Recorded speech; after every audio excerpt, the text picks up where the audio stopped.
Assalomu alaykum va rahmatullohi va barakatuh.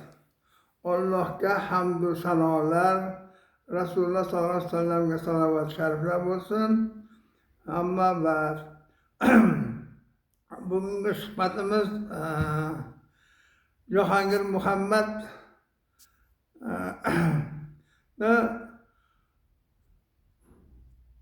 muxolifat yo'lga chiqdi degan mavzudagi chiqishlariga bir ozgina tushunchalar qilmoqchimiz. O'sha to'g'risida gaplashmoqchimiz. Xudo xolasa, biza videolarini ko'rdik. Jahongir Muhammadni yangi partiya tuzilayotgani haqida ham eshitdik. Endi har bitta partiyaning o'zini plani bo'ladi, ustavi bo'ladi va o'sha o'zini qilmoqchi bo'lgan dasturi bo'ladi. Nima ishlar qilmoqchi to'g'risida dasturi bo'ladi. Biz hali dasturi bilan ko'p ham tanishganimiz yo'q, ammo Jahongir Muhammadni qilgan ma'ruzasidan shuni tushundik. Ularni birinchi qiladigan ishlari, shu berayotgan takliflari shu muhojirlarni vatanga qaytarish deb tushuntirdilar. Bu qaytarish zararmi, zarar emasmi? Muhojirlar to'g'risida bizning fikrlarimiz sal boshqacharoq. Negaki bizda hozir ishlagani chet elga chiqib ketgan bo'lsa, bir 2 millionmi, 3 millionmi odam shular O'zbekistonni asosiy mablag' bilan ta'minlab turgan nimadan bittasi, shu misollardan bittasi shular ta'minlab turibdi O'zbekiston mablag' bilan. Endi o'zi boshqa davlatlar qanaqa bo'lgan, qanaqa chiqqan tarixini bir qazg'ini ko'ramiz, nima ishlar qilingan. Chunki O'zbekistonni boshiga endi birinchi marta shu bunaqa.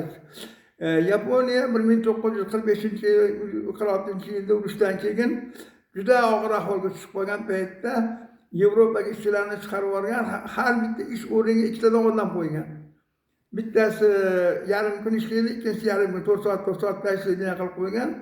Hammasiga bir nima qilganki, o'qib o'rganasan o'sha ishini, o'sha sohani o'rganasan deb xalqini tayyorlab, keyin dunyo bozoriga chiqardi odamlarni. Va yaxshi yashayapti ham. Biz ham o'zimizning odamlarni dunyo bozoriga chiqarish uchun albatta biz o'zimizning odamlarimizni tarbiyalashimiz kerak. Bizlarni xalq hali dunyo bozoriga chiqargan darajada emas. O'zidan o'zi dunyo bozoriga chiqib qolmaydi. Bizlarning xalqimiz hozirgi kunda o'zini ichki bozorini ham ta'minlayotgani yo'q. Hamma narsani chetdan olib kelishga o'rganib oldi. Hatto yeb turgan ovqatimizni ham chetdan olib kelyapti. Bu xalq o'zi ta'minlaydigan, chetga mol chiqaradigan, o'zini o'zi boqadigan xalq qilish kerak. Uni tarbiyalash kerak. Shuning uchun hozirgi kunda chet elda ishlab turgan odamlarni bir 2 million, 3 million bo'lsa 10 millionga yaqin odam chiqarish kerak ishlagani. Faqat chiqarib yuborsa emas, men haydab chiqarayotganimiz yo'q. Biz ularga joy tayyorlashimiz kerak. O'sha chiqib ketayotgan odamlarga har bitta migrantga biz joy tayyorlab berishimiz kerak. Unga bir himoya tayyorlab berishimiz kerak o'sha migrantga. O'zidan o'zi yurmasin chet elda, bizani fuqaro. Keyin hozirgi kunga kelib O'zbek xalqini o'zi qirilib ketyapti. Qirilib ketayotgani sabab mana qarang.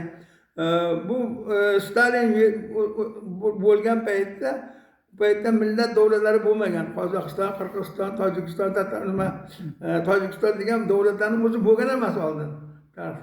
Tarixda Buxoro amirligi, Xiva xonligi bo'lgan, hamma nimalar bitta ahil yashagan.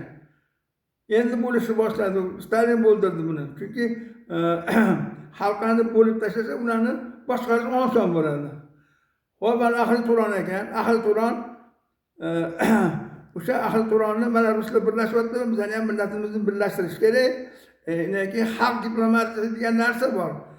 Xalqimiz o'zini birlashtirib, o'zini boqoladigan darajaga kelish kerak. O'zini boqoladigan darajaga kim olib keladi? Uni biz harakat qilishimiz kerakki, o'sha xalq birlashgan xalqni har bittasini chet elda ish joyiga joylab, unga yetishimiz kerak. Sen mana hunar o'rgangin, bizning xalqimizga zarar. Mana oddiy misol, Pokistonda bitta olim keldi, atomni qanaqa tayyorlashni Yevropadan o'rgandi. Hozir musulmon davlatlar ichida bitta Pokistonda atom nimasi bor. Chunki bitta olim bor, shuni o'rganib keldi. Payg'ambarimiz bekor yetmagan Rasululloh sollallohu alayhi vasallam. Agar ilm Chinda bo'lsa, bor oiladiganlar. Bizdan xalq butun dunyoga chiqish kerak, butun dunyoda ilm o'rganish kerak. Uni haydab olib kelish kerak emas, qaytarib. O'zi bosh og'rig'i shu yetarli bo'lib turibdi. Shu yerga odamlar ishini ta'minlamayapmiz. Yana u ketganlarni qaytarib olib kelsak vatanga. Bu birinchisi. Ikkinchisi, yana har yili 500 ming, 600 ming bola tug'ilayotgan bo'lsa, ularga ham ish o'rnatilishi kerak. Endi bitta narsaki, hozirgi tayyorlanayotgan 90-yilda ko'rganmiz, 90-yilda. Siz misol qilib keltirasiz, men o'sha paytda, o'sha 90-yilda el birligida to'polon qidirayotgan paytda huzurda edim. Talabalar shaharchasida ikkita bola bekordan bekorga o'lib ketdi. Nimani buni isbotladi, men hayronman shu paytda. Fransiyada talabalar to'polon bosibdi. Ular ish o'rni so'rab to'polon bosibdi. Bu bizani talabalar shaharchasidan chiqayotganlar ish o'rni tayin edi, ovqati tayin edi, joyi tayin edi. Men o'sha shunaqangi dangasa edi. Chunki men ustozim bilan o'tirardim, ustozim ikkisini tomlagan, men partiyaning navitini tomlaganman. O'sha yerda biz tufli remont qilardik. Agar professor kiradigan bo'lsa, tufli remont qilib, bundan arzonroq olardi. Student kiradigan bo'lsa, 3 barobar qimmat olardik. Lekin o'zini tufligini o'zi remont qila olmaydi, student shunaqa student edi. Qanaqa degan gap endi?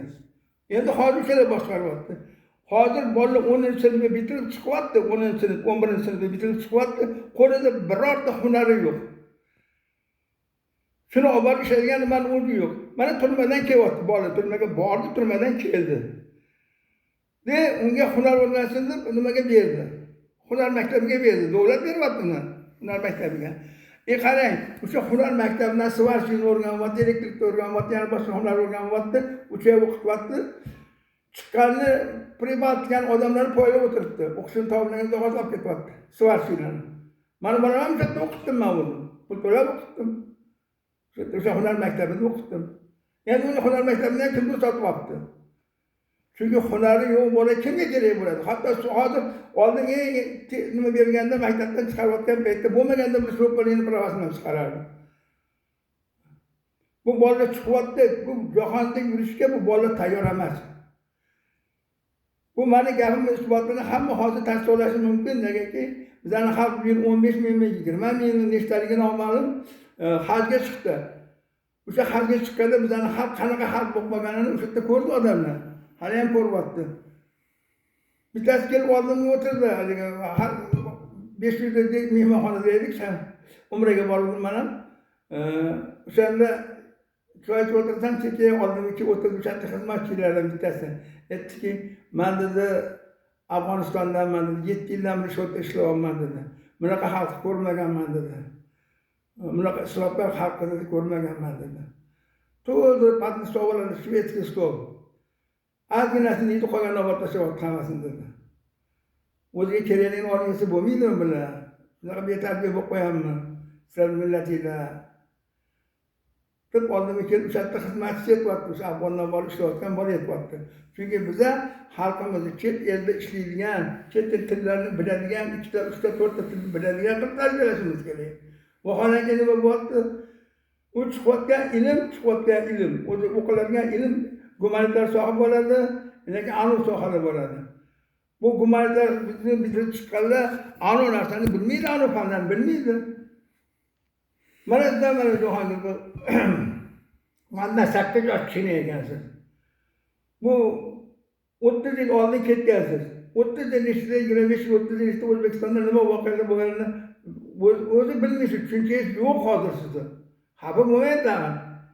Juda katta o'zgarishlar bo'lib ketdi O'zbekistonda. Qoyilmaqom o'zgarishlar bo'ldi.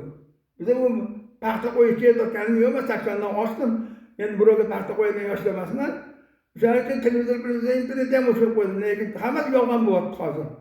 Chiqayotgan narsalar. O'zbekistonnikini ko'rmasdim, lekin O'zbekistonda diktator keladi, o'zini aytgan gapini biz televizorga chiqib gapirib berishimiz kerak sahnada turganda. Bizning fikrimizni eshitayotgan ham yo'q. O'zi qanaqa yashamoqchisan, bolalarni qanaqa yashatmoqchisan? Azam o'tirib yana yoshlarni yoqqa boramiz, bunday qilamiz. Uni o'rniga 1914-yilda jahon urushi bo'lgan. O'sha jahon urushi paytida bizning O'zbekistonga harbiy asirlar bo'lgan, o'sha harbiy asirlarni olib kelib bütün dünyanın harbiy asirlarini, şu Rossiya bilan urushayotgan harbiy asirlarni olib kelib O'zbekistonga olib kelgan. O'sha paytda vengerlar, chex, nimalar, nemislar, bolg'arlar, turklar asirga tushganlarni hammasini O'zbekistonga olib kelgan. Bu yerda yillab yashagan. O'shalarni Polsha kostyolni qurgan, Nemetsi kirx qurgan, o'shalar bu yerda yillab yashab, yillab bizlarni ahvolini ko'rgan bilardi. Endi 1925-yilda, 22-23-yilda qattiq qahatchilik bo'ldi. 10 milliondan ortiq odam o'lib ketdi. Biza qanchadan qancha bolalarni boqib oldik bu yerda. O'sha paytda Nelson gap o'sha nimalarga yordam bergani uchun, o'sha ocharchilikda yurgan odamlarga yordam bergani uchun Nobel mukofotini berdi. Vaholanki ularni boqmagan bizlarni millat o'zbeklarni boqmadi o'sha paytda. Eng katta xizmatni o'shalar qildi, o'zbeklar qildi. O'sha paytda Toshkentda 2-3 tadan ortiq qalandarxona bor edi. Bu qalandarxonada mana shu qochib kelgan yetim, yesir, beva, bechora hammasini boqib, uyli, joyli qilib qishloqlarni, butun qishloqlarni mana No'g'ay qo'rg'oni butun qishloqni sotib olib, o'shalarga qo'yib qilib berdi. O'sha paytda. Undan keyin 32-33-yilda yana ocharchilik bo'ldi. 2 million odam o'lib ketdi. Yana o'zbeklar olib qoldi o'shalarni bola chaqalarni hammasini yordam beradigan nimalarni. O'shalar hozir katta odamlar bo'ldi. Mana Islom O'rus bormi, yo bo'lmasa Komil O'rus bormi? 10 tadan 5 tadan bolalar qoldi. Bolalar, navaralari, chavanlari ko'payib ketdi. 5 million, 6 million aholi hozir 36 million, 37 millionga chiqdi. Endi bizning xalqimizni Amerika ham quvlayapti, Rossiya ham olib chiqib ketaveryapti. Alisher Qodirov ham chiqib ketaveryapti. Qayerga chiqib ketsin endi? Mani ikkita navaram, avaram, o'g'lim Amerikada. Men aytdim, o'sha yerda qotlaring, o'rganlaring, prezident bo'linglar Amerikada. Chunki bu Turkiya davlati, bizning davlatimiz bir payt bizning millatimiz borib qo'ygan o'sha Amerikaga. Shuning uchun bu millatni mana nimani 1 million ishchi kerak bo'lyapti Kanadaga. Kanadaga fransuz tili bilan ingliz tili kerak ekan. Xo'p, Kanadaga o'shalar borib qoldi, nega endi o'zbek borishlik kerak ekan? Nimaga fransuz bordi, shunda Fransiyani yaxshi joyini tashlabdi, nima bordi, ingliz bordi, shunda yaxshi joyini tashlab, Angliyani tashlab Kanadaga borib qoldi, nega endi o'zbek bo'lmaslik kerak ekan? Shunda ashuni nimani olib boradigan, negativ olib boradigan faqat bizdan o'zimizni yomon urmasin deb bitta millatimiz o'sha yerda joy qilishga harakatini qilsa, undan ko'ra 1 million ish kerakmi? Hozir 10 tasini, keyin 20 tasini, keyin 50 tasini olib borib ishlatsa bo'ladi. Butun dunyo bo'yicha 3 milliondan ortiq volontyorlar bor. O'sha Kanadada ham volontyorlar bor, yordam beradi. Bizlarning xalqimizga hozir gumanitar yordam kerak, butun dunyoga shov-shov qilish kerak. Ani namoz yana bitta chiqdi nimada? Norvegiyada. O'zbekistondan borib qolgan. Qo'zg'olon qildilar deydi. Maysa nima deydi? Haliga ko'chaga chiqib bizga hozir qo'zg'olon kerakmi? Yo demonstratsiya kerakmi bizga hozir kunda? O'sha u Norvegiyadagi xalq hozir 100 yil ishlamasa ham bo'ladi, o'zini topib qo'ygan yetadi ularga. Pensiya fondi ham yetarli ularga. Xo'p, bundan ko'rasa biz shulardan yordam qilib o'rganishimiz kerak. Bizlarning xalqda shu kunga kelganda mustaqil bo'lganimizdan keyin 1100 ta zavod fabrika yo'q bo'lib ketdi, yopilib ketdi. 1100 ta, bitta emas, ikkita emas, dunyoda eng katta samolyot chiqargan aviatsiya zavodimiz. Biz aviatorimiz o'zimiz, qani endi shu samolyotlar? Samolyot zavodda men o'sha paytda 60-yilda borganman, 70-yilda borganman. Har bitta zavodda o'zining mustaqil ishi bo'lishi kerak, faqat Rossiyaga qarab turishimiz kerak emas. O'sha zavodlarni o'rnidan to'g'izadigan Yevropaga faqat meva sotadigan emas, mahsulot sotadigan davlatga aylantirishimiz kerak xalqimizni. Bitta yigit ko'rdim, necha pul olyapsan dedim. Shunaqa desam, men dedi qishloq xo'jaligidaman dedi. Oyligim $5000 dedi. Men aytdimki, qanaqa qilsanga $5000 to'layapti dedim. Nega to'lamasin dedi. Men Koreyada gidroponika bilan dedi ishlardim dedi, nima qilardim dedi. pomidor, keyin bozorlarni chiqarardim, Teplitsalarda. Rayonni hokimi bor ko'rib qoldi-da, o'zim ham bor ekan bu yerda. Mendan so'radi, borishlaysizmi? Borishlayman, agar shu Koreyada qancha pul to'layotgan bo'lsa, to'lasang borishlayman dedim dedi. Hozir ishlayapman dedi, telefonga man chiqaryapmiz dedi. Mahsulotni Rossiyaga sotyapmiz dedi. Chiqarayotgan mahsulotini. Demak, biz nima qilishimiz kerak? Hozir turgan masalan, boshqani qotirmasdan ularni shu chet ellarda o'qishga, ishlashiga yordam berishimiz kerak. Endi chet elga chiqib ketganlarning eng katta muammosi hozir tarbiya bo'lyapti. Bu tarbiyani kitob, jurnal, internet orqali berishimiz kerak. Mana o'yimga nima keldi? Rustam Qosimov, prezident maslahatchisi keldi, Alisher Qodirov bilan birga kelishuvdi, yana nima boshlig'i bilan kelishdi, mana fikrlarimni, mulohazalarimni eshitdi, nima o'sha paytda tirik edi, Xudo rahmat qilsin, Rustam Qosimov ikkita vazirga telefon qildi, bilan ishlaylar deb. Chunki hali nima boshlamasdan, hali kasallik boshlamasdan oldin onlayn o'qishni boshlash kerak bizani xalqni. Bari majbur bo'ldi onlayn o'qishga, ammo butun dunyo bo'yicha biz dars berishimiz kerak. Bizdan ota-bobamiz dunyoga dars bergan. O'shaning uchun kitobxonga jamiyat bo'laydi, uni tiklashimiz kerak. Xalq o'qitishimiz kerak, tarbiyalashimiz kerak, u dunyo bozoriga chiqadigan qilishimiz kerak. Nafaqat o'zi chiqsin, uni mahsuloti ham chiqsin.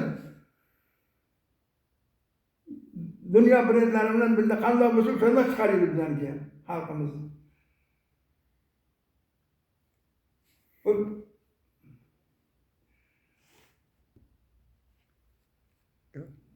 Mana prezidentimizga rahmat. Rahmatligini sababi men baxta qo'yib aytayotganim yo'q, unga yo'q bo'lsam, maddoh emasman. Bizga internet topib keldi. Baraka topsin, internet topib keldi. Hozir bolalarimiz mana kecha og'aynisi o'g'lim yetyapti, 20 yoshli o'g'lim bor, yetyapti. Palay og'aynim deydi, bir pochkana pul topib to'yiga deydi. Dollardan ham hozir $10,000 oyga ishlayotgan ekan. Nega nimadan internetdan chiqib, haliga nima deydi, Amerikaning mashinalarini boshqaryapti bitta. Logistikada ishlayotgan ekan.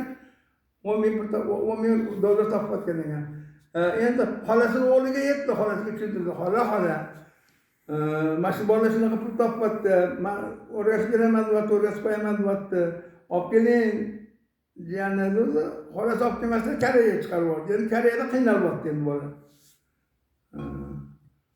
O'shaning uchun bizning millatni chunki biza dunyodan gumanitar yordam so'rashimiz mumkinligini sababi chunki biz dunyoning nimalari kelgan paytda biz o'sha 22-25-yil boqdilarni qaramlik qo'ldan kelgancha 32-33 Galadomor bo'ldi.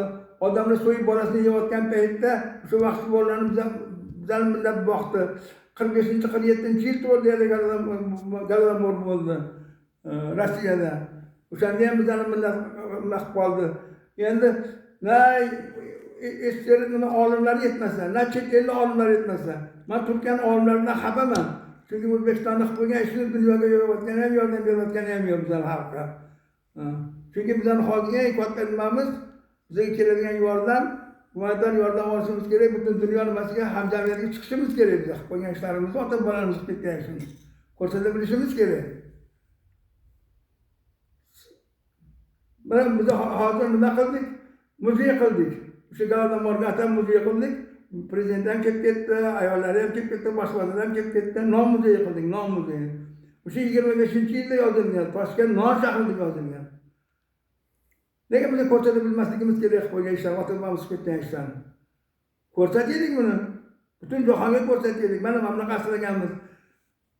5-6 millionli xalq birovlarning bolasini asrab olib 36 million bo'lsa, endi o'sha bolalar qaytib Rossiyaga bormoqchi bo'lsa, Rossiya ularni qirg'izmayapti. Bu bizning vatanimiz Rossiyadan ketganmiz desa, qarmoq urug' qolmagan deydi. Qanaqa qarmoq urug' qolishi mumkin? Tatarlar mana keldi, masjidimizda ham o'tiribdi, xafa. Biz Rossiyaga ota vatanimizga borishimiz kerak edi, qilmayapti bizani. Butun qishloqda odam qolmagan. Onam deydi, qo'shni bolasi so'y yeyotganini ko'rgandan keyin qochib kelgandek deydi. Men shu yerda tug'ilganman deydi. O'sha qishloqqa borolmayapman deydi. Onam qishlog'iga deydi. Sen bo'lishing.